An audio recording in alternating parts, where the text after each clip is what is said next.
So you've got a flat tire, you run to your bike shop and you let the folks there know, hey, I've got a flat tire, I want to repair it, I need a new tube. They'll ask you usually what size tube you need, and then they're going to ask you, well, what kind of valve do you have? And there's two valve types. We've got our Schrader valve, which is kind of the traditional, looks like the valve that's on your car tire. Or we've got the Presta valve, and the Presta valve is that skinny valve. Some people call it the French valve. And so we'll kind of go over those and talk about how each of these works. So we've got, here is your Schrader valve. And again, this is a lot like, just your regular car tire valve. Most often they're covered in rubber. Sometimes it's a full metal valve. But that's your Schrader. And then your Presta valve, which is the skinnier valve. The reason behind this type of valve, and this one was invented somewhere in the late 1800s or early 1900s. It was made so that bikes that were running a really narrow rim didn't have to have a big hole in the rim to put the valve in. If you've got, a 20 millimeter rim and you put this big hole in it, it's going to affect the strength of the rim. Well, you narrow that down with this different valve, and it doesn't affect the strength of the rim very much. All modern pumps are going to fit the Schrader valve. Most modern pumps are adaptable between both the Schrader and the Presta valve. If your pump at home isn't adaptable, then you can pick up a Presta valve adapter, and that's this little guy right here. And the way this works, and the way you pump up a Presta valve tube, is you're going to open the valve on the tube. I usually, when it's got a little bit of air in it, I'll give it a little bit of a pop just to make sure the thing is working properly. And then you'll put your adapter over the top of that. And now it's going to work just like the Schrader valve, pump up the same way. Fill it with air. Once you're done, you can actually leave it with the valve adapter on there and ride it on its own, because the air inside the tire is going to force that valve closed. But for safety's sake, I always take the valve off. I'll close the valve shut again.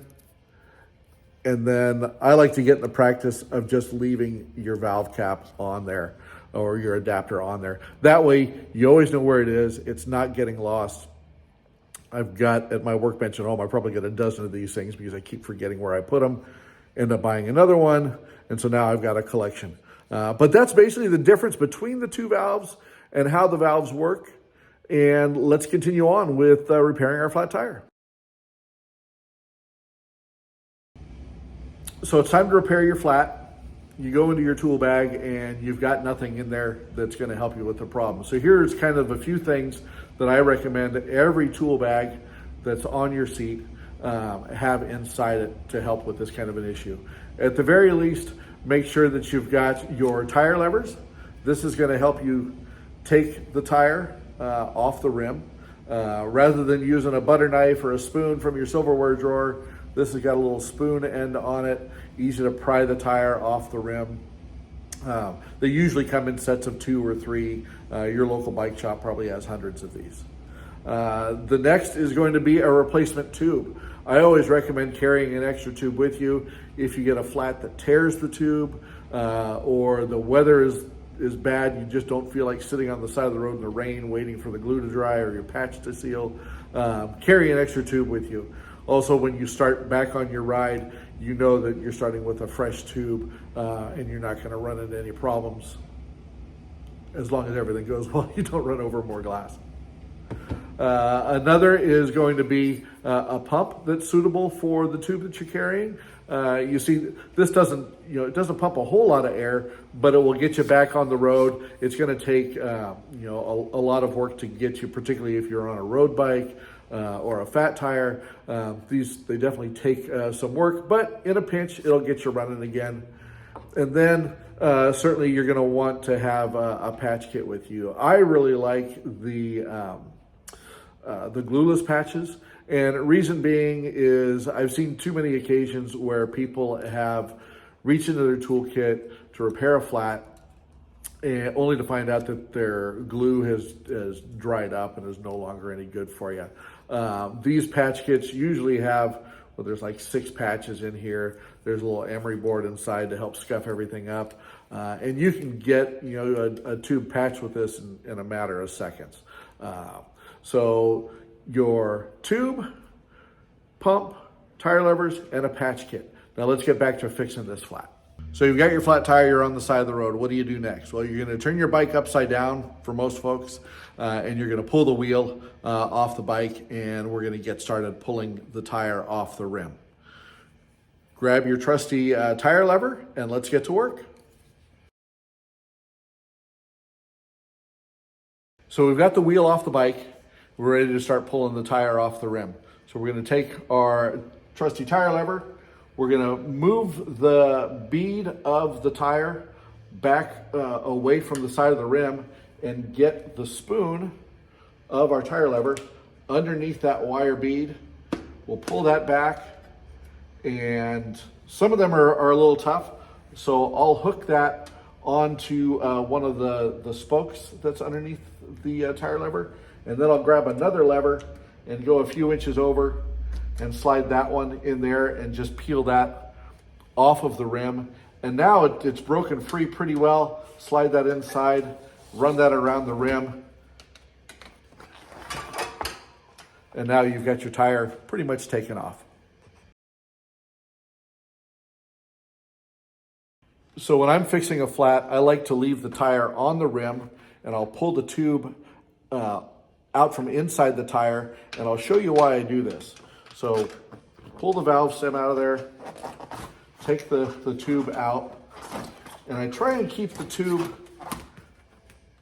in the same position in the hand as it was when I took it off the wheel. Reason being, if I'm looking for a puncture and I see a hole here, I want to make sure that I'm looking in that corresponding area on the tire to find out what it was that caused the flat. Oftentimes you'll find like a little piece of glass. Here we get a lot of flats from the wire brushes that come off of the street sweepers. In your area, you might be dealing with the big thorns that you see on some of the trails. So if you're going to repair a flat, you want to make sure that you find the culprit and get rid of that. Otherwise, you put a fresh tube into a tire, inflate everything, and that object that caused the flat is still in there, and now you've ruined another tube. So always find what it was. It's not always going to be in there, but try and give it a good look and make sure that you find the area that it came from, and if there's anything still left in there, you remove that. So we pulled our fresh tube out of our repair kit that is hanging on the back of our saddle. We've opened it up, and I usually add just a little bit of air to it to make sure that it's kind of holding a shape. It just makes it a little bit easier to work with. And now I'm gonna put it back inside the rim. You're gonna locate your valve hole right here, and we'll throw the valve in there first. Pull this back over the top, and then we'll help the tube find its home back inside the tire here.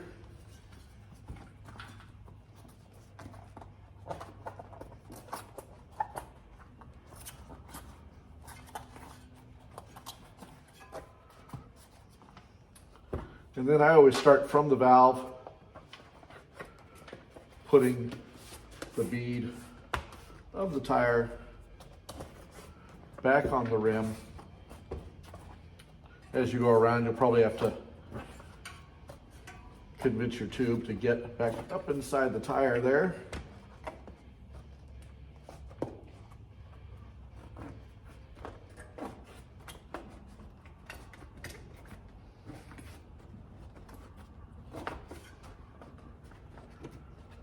And oftentimes you can do this just by hand, but if need be,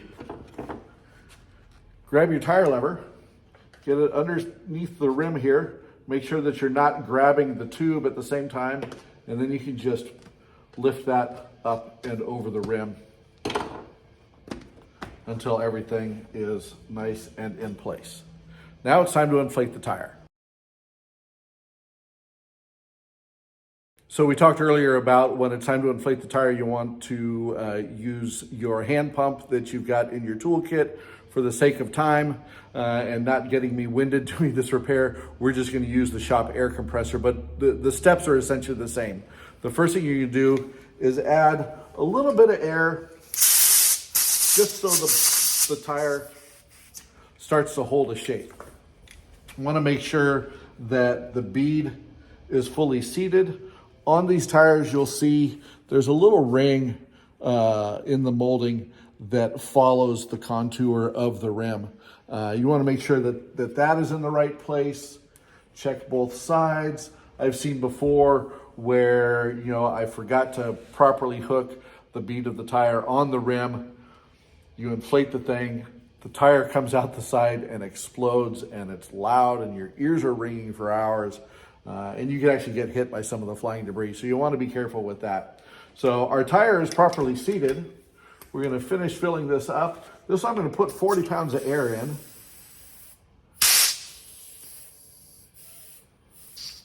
And there we are. We've got 40 pounds of air in the tire. Make sure that you put your valve cap back on. I usually give it a spin. Make sure that everything is straight on there, that you didn't come off the bead somewhere. And everything looks good. We're ready to put this back on the bike and go for a ride.